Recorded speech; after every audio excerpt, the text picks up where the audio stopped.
So, welcome back again, guys. This is Pat, and this is my vlog. Ching, ching, ching, ching. So, it's been a while. Dugay kay ko nawala. Kay ikapoy ko, and then nawala atong motivation. And at the same time, nagkaluas ta after ana, niubot ta. I don't know for how long, maybe 2 to 3 weeks. Karon lang na okay akong tingog. So, wala ta ganahi maghimog content. So, nag-focus lang ko sa akong self pagpahaway ko. Because, of course, help for content, no? And then, dili po ko ganahan na nang ipakita na ako kung saan lang yun ang ako ang kahimtang every, like, kung masakit ko or down ko. So, yun na siya. So, kini, karon ato ang title ani karong adlaw is Lugaw at Kwentuhan. So, ato himuon karon magchika-chika ta. So, let's go.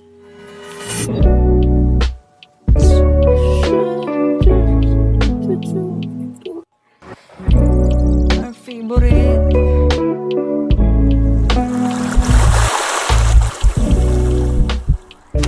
So, karon na ata dre. Natay lugaw gi init dere. Muna mong kitchen sa ano na siya eh. Muna siya natay lugaw dere. So giinit na nako na siya. Giinit na nato na siya. And then ato ang himuon ana is syempre hukaro no. Maghukad. Tara, hukad na.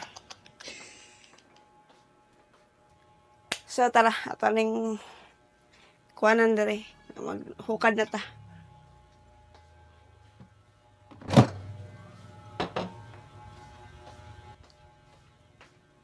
So, it's 12:10.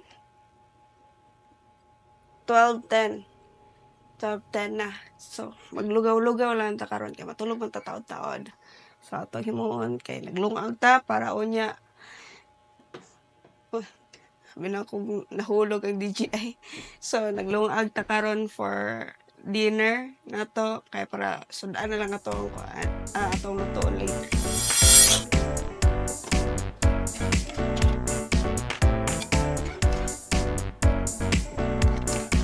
Ito na ako na.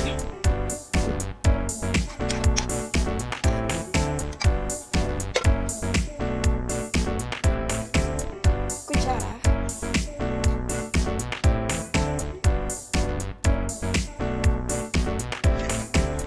Gatas, of course. Gatas.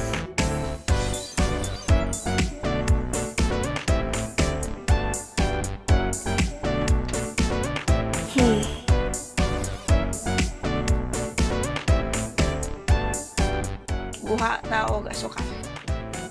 Asukal lang. Ay, hurot na. Naubos. Apa mang dito asukal? Hurot na ba ng asukal?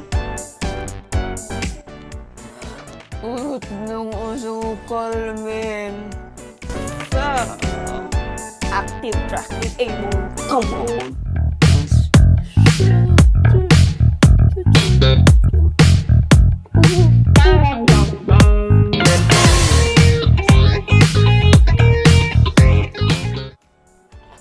Let's go, let's eat. Our favorite luto ni Mayang na lugaw. Let's eat this one. Para paniod. Wala man tayo asukal. Anong gagawin? Eh di wala. Kasi walang sugar. Let's eat it. Eat it. Paano ba yun? Paano yun? Paano? Joke. Kaya na. So, if naghumanan ninyo og luto, make sure na i-off ninyo ang inyong gasol para iwas disgrasya. Joke lang. So, wala kayo ning edit ng mga kining video na to karong adlaw kay. Kapoy yung edit, equal lang na to mga, short clips. Like, mga dapat na tong hiwa-hiwaon dira. Hiwa-hiwaon. Ikat di ay. Hiwa-hiwaon mo. Sa tabi, hiwaon. Kat. Unsay Bisaya sa kat. Hiwaon. Tungaon. Pero kung ang tunga, half. So, hiwaon. Cut. My gosh! Let's go. Ay. So, 11:21. So, since ato amang topic karon, ato ang title de karon adlaw is lugaw at kwentuhan. So, maghunahon na tag topic. So, kayo sana ko ning lugaw. Ay, kung mangutana mo or curious mo, nganong matapa ko. So, or nganong naa ako sa balay kay VA ko virtual assistant. So, nako ari Cebu, di na ko mo istorya hadapita. Pero nako Cebu, VA ko. So, meaning, nagtrabaho ko gabi. Dayon, na-move man ang mong schedule good, like, bahin-bahin mo schedule.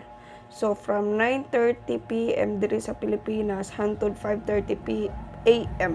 Ang akong schedule na himo og 2 a.m. to 10 a.m. So, pambuntag siya. From Monday 2 a.m. to 10 a.m. So, Monday to Friday. Pero sa US pa na siya, Sunday to Thursday or Friday.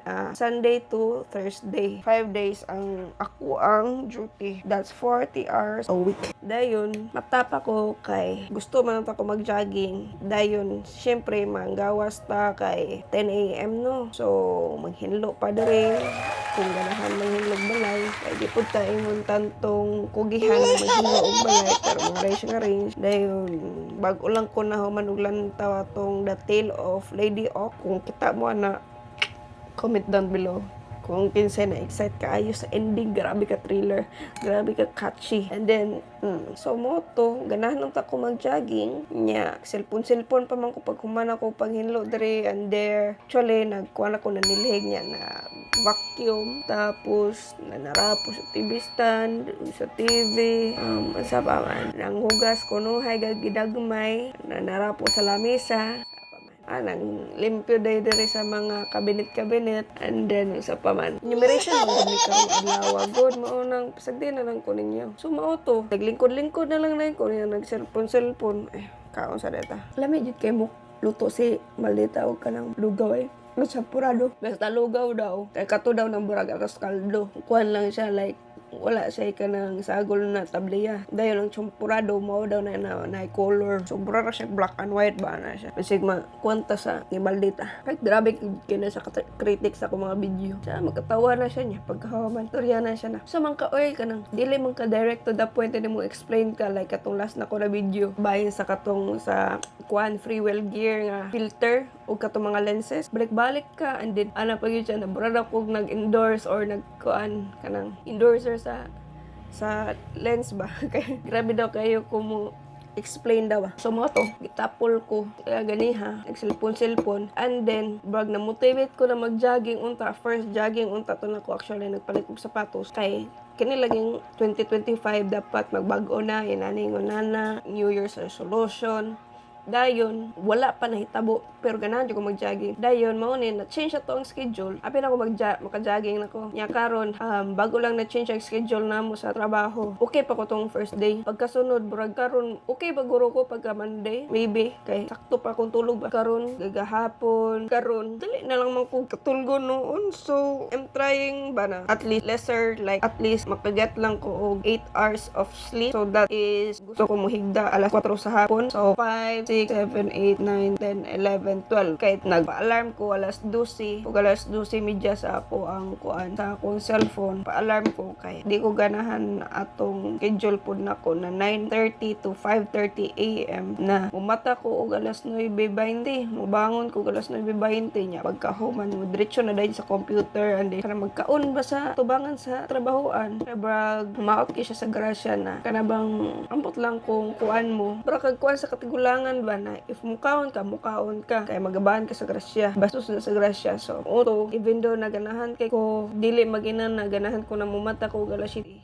sa gabi gyud na ko makaya kay ako apong tingtulog is maski muhigda ko alauna sa una muhigda ko alauna sa hapon ay sa udo dili ko katulog maabta na lang ko og alas 4 sa hapon alas 3 ana pa ko makatulog mo na ang tingtulog yun sa kong lawas. Dayon naabot ko sa point na nagainom na lang ko og ay nag-take ko atong melatonin na broken candy bitaw, brag jelly siya na ginakuan siya pero na siya percentage. First kay si Malita may nagkuan ana nako na introduce kay mo lagi ni di ta katulog bratag ng insomnia ba. So 1% niya dili man makapatulog na ko. So niabot sa point nga 5% mangguro tong bagong gipalit namo na melatonin or 10% ba to siya. Basta kato masin kato gali akong i-take dili ko katulog dayon. I-take time pa gyud siya na mo effect bitaw. So mo to nag-try ko ato wala gyud po siya ni effect and then moabot gyapon og mga alas 2 ana alas 3 ana ko makatulog and then pila lang mga ka-oras inigkuan ako sa alas 9 no sa gabi alas 9:20 so mao to pasalamat kay ko karon kay ni abot sa point na gipa-change kad me kay na bago og system ang amo ang company dayon mo to gi-change schedule me starting pagka February so mo to pagka February to change schedule na dayon ko nahimo na siya alas 2 sa adlawon hantod sa alas 10 sa buntag so karon ang ako lang ginagusto is gusto ko na mahitabo na to ako ang New Year's resolution nga physically fit ko. I feel something wrong I feel there is something wrong with my body kay dili ko katulog and then kanang ako ang tiyan po dili siya ingon na ulcer pero there is something wrong so need na ko mo kanang mo exert og energy para makuha na kong lawas like mo balance ang metabolism ug ang pag-grind sa ako kinaon sa ko ang tiyan kay feeling na ko ug kana nagdak lang ang akong kinaon sa akong kuto-kuto wala gyud siya niingon na ni push through gyud padulong paubos ako pong bowel movement is unregular pod so mo na manikamo na kwanta no ma-fit this 2025 so mo to mukaon sa ko and then the reason pod nga nung kuan the reason pod na dili ko mukaon og lunch kay I feel na always ko full I feel full always kanang busog ko ba manira tag boltahan sa saba kayo dayon mo to for now wala ko mahuna-huna na content ba since ato ang pangalan sa ato ang YouTube is Fat Daily Life napod sa intro why not do something like kuan pa kanang daily life lang siya ba daily life nga video like normal lang kay brag sa nakita na ko karong kuan na ba karon na mga content bitaw like mostly like sa TikTok bitaw nindot kayo sila kay kanang mga keyboard like ganahan mo putaan ano pero for me dili ko ka keep up sa kuan ba di ko ka keep up ana na content na mag-review kanang kuan and then something like going out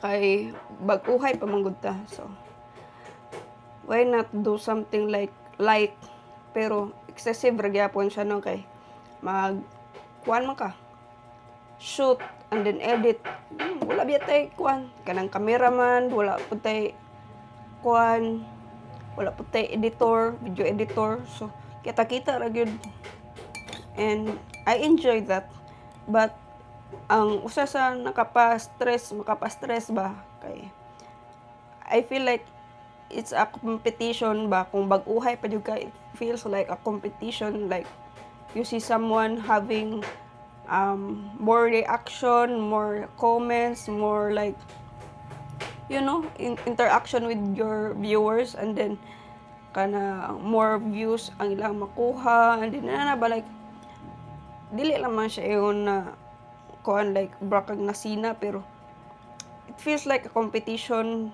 ba kana ako na feel so karon ang akong ginahimo is ginabutang sa kong utok is bahala na og kanang wala kay ta siya interaction or something like that what we have to do or what I have to do is to create a momentum sa akong self na like dili lang bitaw ingon na kung kanus alang ta ma-motivate mag-video or mag-take og kanang kanina lang ba I have to take a momentum and something like dili lang ingon na kung kanus alang kaganahan mag-create og content or video so mo na siya ako ang ginahon-ahon na ang ako is a progress to myself and then mo so mag-focus ka kung unsay naa nimo ug unsay mahimo nimo so mao lang na akong ginabutang sa kong una-una sa karon and then dili man siya full time pa so ganun lang ako maghimo-himo og kanang kuan and then makuha na ko ba like ma-practice na ko akong skills